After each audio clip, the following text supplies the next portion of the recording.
Right then, it's a quick walk around video on a very windy day, I'm afraid. This is for a really exceptional CR-V. It's a 2013 2.2 EX manual.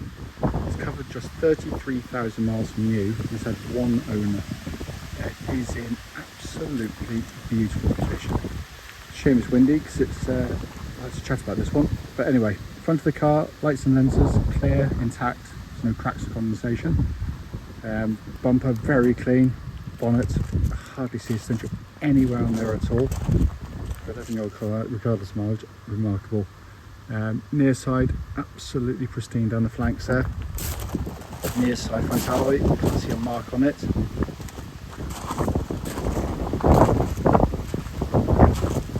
the rear alloy again, absolutely unmarked. Coming around the back. It's just so crisp. It's literally just been wiped off. It's not even been polished, cleaned, and yet it just looks absolutely glorious. Around the back again, very clean indeed. Offside, driver side. Again, look in the mirror down there.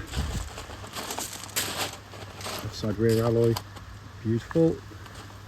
The remaining panels are absolutely lovely. One of the best, if not the best, in the marketplace for this vintage car, in my humble opinion. Coming to the back of the car, absolutely cavernous boot. Again, normally quite heavily used in the back CR-Vs. This one, given the lightest of lives. It's coming in the back, wide opening rear doors, gives you access to an enormous amount of room. I'm 6 foot, the front seats there are set for me. I can sit behind myself with leg room to spare. Again, back of the seats is where the kids sit, so CR-Vs can quite often be quite heavily used, but this one's been kept simply beautifully. Coming on the front, I apologise, wind's picking up even more. Full set of Honda mats in the car, passenger seat there, and given hardly any use. Finally, around to the front, driver's door card. Same condition as everything else, absolutely fantastic. Driver's seat, regardless of age or mileage, in fantastic condition. So inside the car now, out to the wind finally. Dashboard just looks like new, incredibly clean. Sat nav you can see working exactly as it should. Pop the car into reverse, you've got that rear parking camera which complements the front and rear parking sensors. And coming down, just see how pristine this thing is. Finally coming to the dash pinnacle, 33,070 miles, no warning lights on at all. And this is a very special car. Finally, just to show you, owner's manual pack and lock and wheel nut key, all here present with the car. Right then, this is a quick road test video, and this is for a quite exceptional car. Honda CR-V 2.2 EX diesel. The car is registered BF13LBU. What makes it extraordinary, as you know, of course, is it's just one owner from new and just 33,063 miles. Extraordinary, and it feels it, I have to say. The reason we do these videos, by the way, and especially this bit, the road test section, is just to ensure that if anyone's online, they get to see the very car we're advertising actually in operation. We've always felt it important because loads of people have been to see cars which have looked absolutely fine in photographs or description, but only to get there and find out, unfortunately, there's actually an obvious fault that shows up when you drive the car, and that can be really frustrating, especially if you've driven a long way, of course. Also done on these very quiet country roads in this beautiful part of Gloucestershire. This actually forms part of the road test route we take our customers on, and we hope it'll be representative of what you'd feel yourself should you go on a drive in the car. So coming to the car, with that ownership, history and mileage, it's expected to drive rather nicely, and at risk of you not watching the rest of the video, it drives like new, and I hate that because that's such a cliche in the used car trade, but it really is true. Push button start, engine whirs into life, settles to smooth, even idle. There are no warning lights on the dashboard at all, relating to the engine or any other part of the car actually. And temperature gauge is running at a third, which is exactly, pardon me, I can feel it tickling, exactly where it's meant to be on a Honda car. The 2.2 diesel has always been my favourite diesel. It is a fantastic unit in lots of ways. with good regular maintenance. It exhibits everything you'd expect of a Honda in terms of reliability and longevity as well, by the way. They last enormous mileages with good maintenance. They're timing chain driven, so there's no cam belts to worry about. But the star of the show is just the way it performs, because it does not feel like a diesel at all in so many ways. It doesn't sound like a diesel, so when you put your foot down, there's no harshness. It's just got that soft, sweet edge to the engine. There's no kind of diesel rattle, when you're on the move. It's sort of very, very quiet indeed. But what I love is the fact that, unlike a lot of particularly smaller capacity diesels, which can feel initially quite quick, but they've got generally quite a small, narrow power band. Whereas this, there you are, 1200 RPM, you put your foot down, and it can go all the way around to about 4,500, which is as high as diesels generally rev. But it's capable of using all of them. They're all usable and useful. Whereas, sometimes it's just, you might as well just set a red line at 2,500 revs, because there's no point revving them any higher. You don't have to, but it's there should you need to. But what makes it different is just the refinement. It's in a different league to any other diesel in its class, in my personal opinion. Engine then feeds into the clutch and gearbox. Clutch, light, smooth, bite point exactly where it's meant to be. And then gearbox, brilliant. Honda gearbox again. Starts with the positioning of the gear lever high up on the dash. Angle going in means that your arm, when it falls onto it, falls naturally onto it. It's not down here somewhere where you're kind of either too far back, too far forward.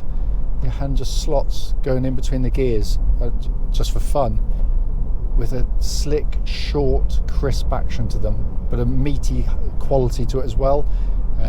You know you're in something very nicely engineered, and they are. And that gearbox, I've never touched one, so they're incredibly robust, and that feels exactly as it would have done when it was new, by the way. Coming to the steering and chassis, steering track's dead straight. There's no vibrations at this speed, or any speed actually up to the legal limit.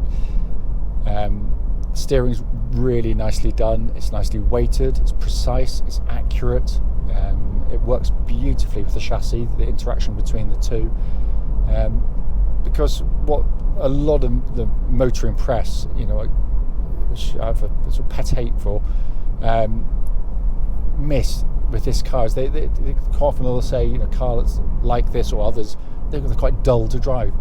Well, guess what? It's not a sports car. Honda never professed that it was going to be a sporty car. It drives really nicely. No one can deny that.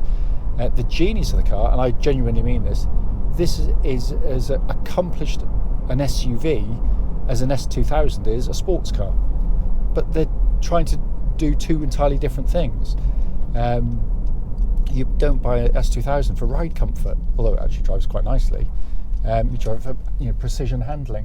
What this does, and this is the genius, it manages to give you a very comfortable, compliant ride, which is exactly what you want the car to give you. But on top of which, when you do go through corners, unlike a lot of its competitors who you might initially feel quite comfortable, they kind of lollop around. There's lots of body motion going on. You push this through some corners and see just how capable they are, and they are brilliant. I've been to North Wales, up some really windy mountain roads, which are hard on chassis, and bowled over by how capable these things are. They really are very, very good indeed. Incidentally, no clonks, rattles, anything from underneath the vehicle whatsoever, so all in fine order. Brakes, by the way, absolutely fantastic. Brake pedals meaty, powerful, no pulsing, no vibrations at all. It's all good. It is, by the way, getting the head off for an independent MOT, so all these things are going to be checked anyway. And then finally coming inside, videos cannot, of course, get across to you just how well built a car is. Unfortunately, the aforementioned road testers, when they're given a brand new car, can laud all the usual candidates for how well built they are, because they've got thunky doors and squidgy plastics everywhere, and they look lovely, and they do, and there's no denying it. 10 years down the road, different story. A lot of those can be rattle boxes, and I've driven enough of them to know, and some manufacturers you wouldn't believe should be. Not a squeak, not a rattle, not a peep from the car. It could have done 100,000 miles, you'd say the same thing, by the way. They're incredibly tough. Honda build the car for its use, and they know this is going to be given a hard time with family use, so they give it plastics and an ability so you can clean them, wipe them down to keep it all nice. You know, they put that as their priority because that's actually should be the priority. The actual interior layout is brilliantly done. It's very, very simple to operate. You know, a day in the car, a couple of days in the car, you've absolutely mastered it. You've got sat nav working perfectly, dual zone climate control system pumping out ice cold air. You can have different temperatures side to side if you really want to.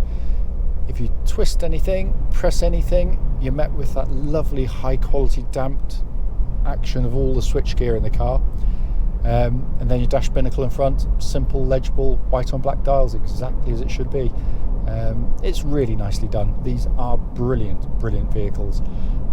This is, by the way, a four-wheel drive version of the CR-V. No buttons to press, it does it all for you. Again, Honda worked out very, very quickly, right from the outset, the original CR-V, that most people would be driving right as I am now, don't need four-wheel drive on. 99% of the time, we don't need four-wheel drive on, generally speaking. So it runs the most efficient way possible for a road car, two-wheel drive, front-wheel drive, pretty much the whole time.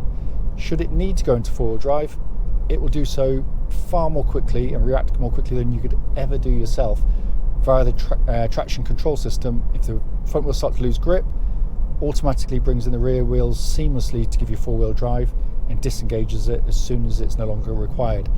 The genius of the system is, of course, its lack of use. So what you're going to save, obviously, on fuel, on tyre wear, and it puts way less mechanical stress to the vehicle than a permanent four-wheel drive system. So much so, as I always say, we have been selling these things for decades now and have sold thousands of them, and I cannot remember putting a spanner on any of them in terms of the four-wheel drive system. This is a special car, I have to say, very, very special indeed. It's been lovely ownership. Whoever gets it next has got a car that's just run in all honesty.